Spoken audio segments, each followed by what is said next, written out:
Sīkā jumta piedāvā dažādu veidu siltumizolācijas risinājumus pūšamiem materiāliem. Tas ir ekovate, minerāla vate, stiropora granulas, putustikla granulas, putustikla plāksnes, un no stikla var ražot ne tikai izolācijas materiālus, bet arī apdares materiālus, ko mēs piedāvājam izmantot dažādu veidu apdarē.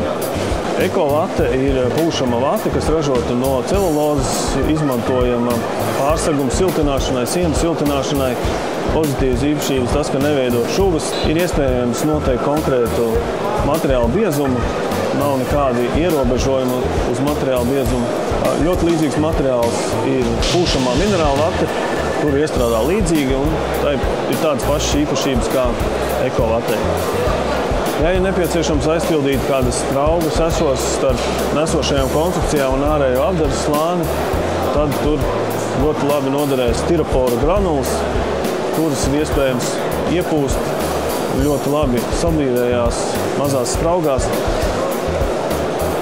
Putustikla granulas ir izmantojams dažādu veidu siltumizolācijas nodrošināšanai.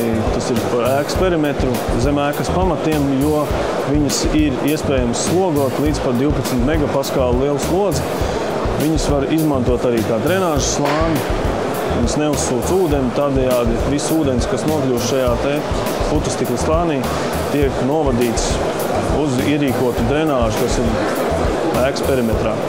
Līdzīgi putustiklam granulām ir arī putustikla loksnes, kuras izmantojamas cokola siltināšanai, ēkas jumta siltināšanai, kur ir pēc tam nepieciešams slogot, kādu veidojot terases.